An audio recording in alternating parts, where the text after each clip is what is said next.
So one scenario is this, that the child has not been cursed, during the lifetime of their parents here, in his parents in dunya, but after that, they become cursed. The parents become unhappy, in simple words, unhappy with him or her, actually. And sometimes you see some negative things happen in your life, but you don't know the root. The root can be, look at this. I don't say it is for sure. It can be because of the unhappiness of the souls of your parents in hereafter, in their barzakh.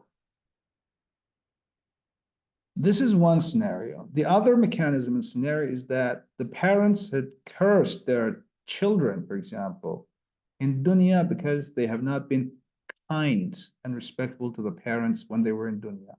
When they were in need, he or she didn't show the respect, and he didn't or she didn't fulfill their needs, actually. But when they pass away, this child becomes a good person. She comes or he comes to our class and he listens to our words, for example, and he decides that from now on, I have a different attitudes towards my parents. I know that there is no disconnection. I don't understand. I don't feel them completely, but this doesn't mean that there is no connection and we are completely disconnected. No, no, no, no. They are connected and they will understand, they will feel, they will know that this blessing is dedicated to them from you, for example, okay? This gift has been sent down towards them, upward to the skies and heavens from you as their kid, for example, okay? Every blessing that is given to them, there is a stamp on it, there is a label on it. It is from Sayyid, it is from Sayyida, it is from Reza, it's from Jawad, it's from Akhtar Hussein, it's from Hassan. That's it, you see? So that's the point, that you were unhappy by your parents, and they were unhappy with you when you were in dunya and they were in dunya. But when they pass away, they become happy with you because you have shown your respect towards them. So it doesn't mean that if the parents are passed away, you be disappointed. Ya Allah, I can do nothing for them. No, no, no, we can do. But remember that when they're in dunya, okay, when they're in dunya, you have to show the respect and kindness to them more. This is very important. Don't wait for that rainy day, for that special day, that, okay, say, if they pass away, okay, I still can do kindness to them.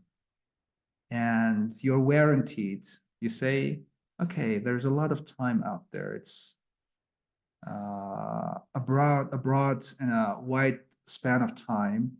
Then if I cannot be good to them in dunya, I will be good to them, inshallah, after they pass away. No, you cannot.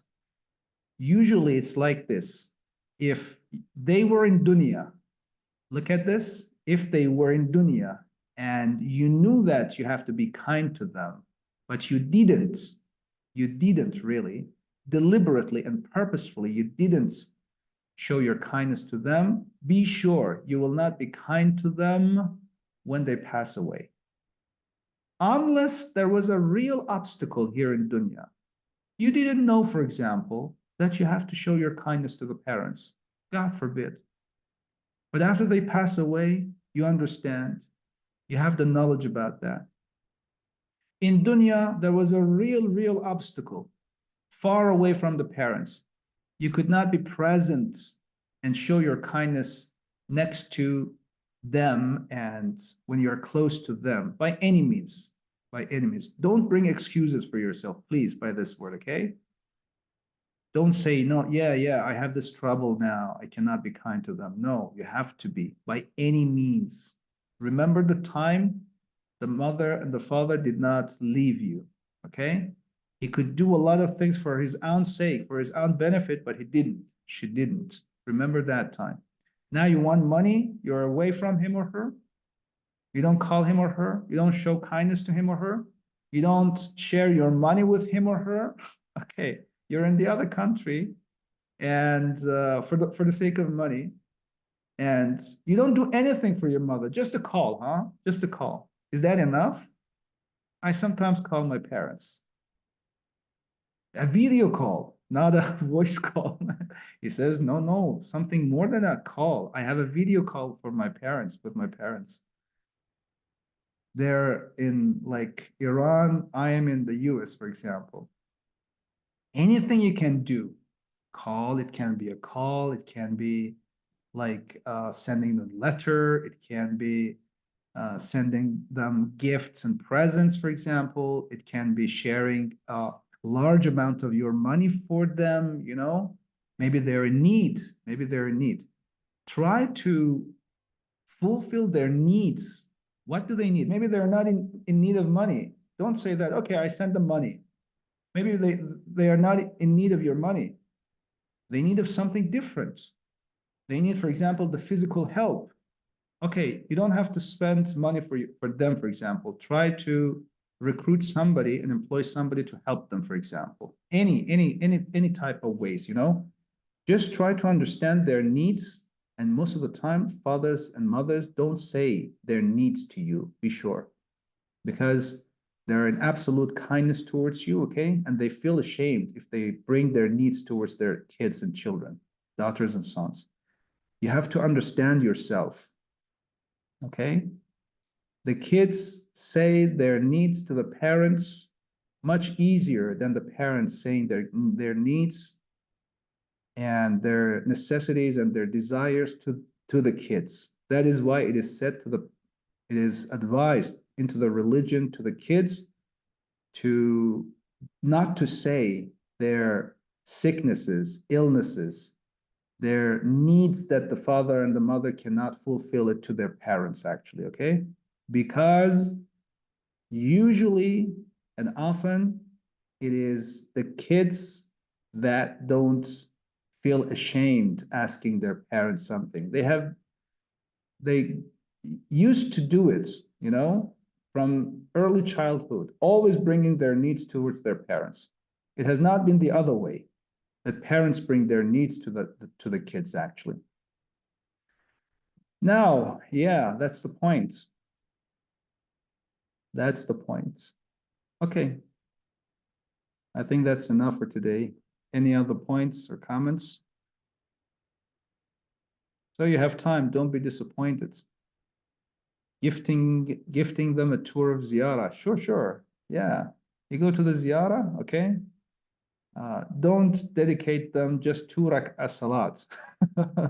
Somebody goes to ziyarah, just says, Shaykh, is that enough that I recite 2 rak'ah salat, for example, for my parents? Dedicate the thawab of all your ziyarah to them. Don't be like that much thrifty. Why? I don't know. We are like so economical in this regard too, okay? Maybe people are thrifty in terms of money and economy, but don't be thrifty in this regard. Don't be stingy, you know? Then Allah subhanahu wa ta'ala will compensate it to you. Really, don't worry. Dedicate the thawab of all your ziyarah to your parents. Look, Allama Tabatabai, when he wrote Tafsir al-Mizan, the greatest tafsir that the history of Shia has already seen, ever seen. The greatest tafsir. So far, it's the best tafsir. And now, once Sayyid Ali Qadhi said that your father is not happy with you. Said Ali Qadhi is Ustad, and you know who Sayyid Ali Qadhi is. And then he said, your father is not happy with you. He said to Allama Tabatabai. Maybe he saw him in dreams, you know, that your parents are not happy with you, especially your father. And he asked him, excuse me, why? I didn't know that. He said, because your father told me that he wrote and compiled this tafsir al-Mizan, but he didn't dedicate any thawab of this tafsir to me. And look at the humbleness of Allama Tabatabai. He said to Sayyid Ali Qadhi, I didn't know that it has such a thawab in Allah's viewpoint. Very humble. If I was me, it was me, I would say that, yeah, I have written the greatest tafsir throughout my life. It must be the only thing that I have hope it will like bring me to salvation and felicity in the hereafter. no? But he thought that, he said to himself that I didn't like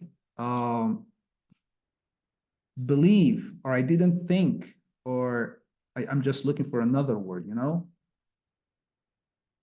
I didn't bring any sort of thawab for this tafsir from my own perspective, because an arif, somebody like him, is very humble. When he does something, he really thinks that, if he really thinks that it's nothing, it's really nothing, even the greatest tafsir he has done. This doesn't mean that Allah doesn't have any thawab for him in this regard, but he thinks, he assumes that, yeah. No, even assume is not that correct word, Sister Fatima, because um, maybe he assumed, but in his heart, he didn't want to give a specific, like, price, specific, like, preciousness to this tafsir for himself. Because when you are the writer of something, you are the creator of something, and you try to describe it in a good way, yeah, this is like that, it shows the arrogance of oneself. It shows the arrogance, some sort of arrogance and selfishness. And then he said, yeah, I didn't think, I didn't have and enumerated any thawab for this for myself. Then he said, now if you say like this, that my father is unhappy with me because of this, I dedicate the thawab of all the thawab of tafsir of al-Mizan to my father. Look, somebody writes 20 volumes of tafsir, the greatest tafsir ever been made. How many people are guided because of this tafsir?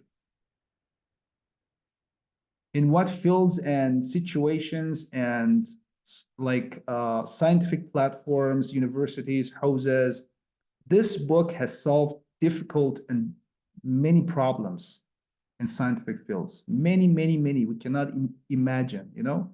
There's nobody in the Islamic world, even the Sunnis, who have not read this tafsir before, heard about this tafsir before, who have not taken advantage, get benefit from this tafsir before. He said, all the thawab dedicated to my father.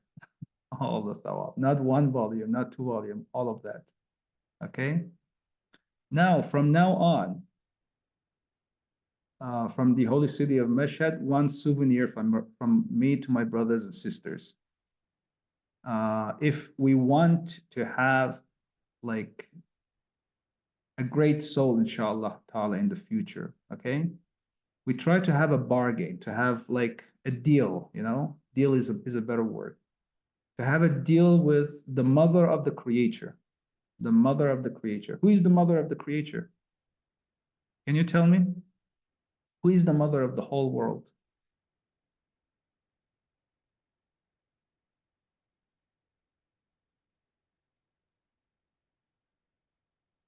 The mother of the whole world.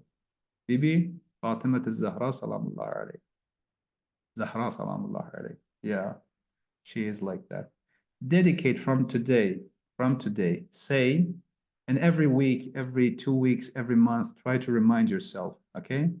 And self-suggest that every thawab, every job, everything that I do, okay? All in all, from the very minor to the high, very major one, okay? We hope that inshallah there is a major thing. Actually, we have done something. We dedicate the thawab of all the things we do to Bibi Fatima al-Zahra salamullah alayhi. Without a doubt, okay? Don't feel stingy, okay? Don't say, okay, I need my thawab in the hereafter. No. You dedicate, you will see, inshallah ta'ala, what Fatima will do to you. Fatima al-Zahra salamullah alayhi. You will see the impact, not only in dunya, but also in akhirah. Yeah, but also in akhirah, you will see that. It's not only in dunya, but also in akhirah, inshallah. May Allah subhanahu wa ta'ala dedicate us the blessings and the tawfiqats we have here. Bibi Fatima al-Zahra, Sayyidah Aifun, inshallah. In this case, would it violate the rights of the husband, wife, if it's done without his knowledge? What do you mean exactly? Wa alaikum assalam. Inshallah, all is well with you. There has been a question for a few days in my mind. Let's say if someone, mom, a poor person or relative needs money and that person's husband, wife, doesn't agree on giving it to her, can it be given to her from the giver's personal savings without the partner's? Yeah, of course. If that is your own money, okay, your own money, the personal money and your own, you possess and you own this money, any type of property, you can share it with whomever you want actually, because it's your personal one, especially the fathers and the mothers for sure. If it's not his property, or if he's not sharing, if he's not like shared with your property, that's right. جزاكم الله خيرا كثيرا. Inshallah.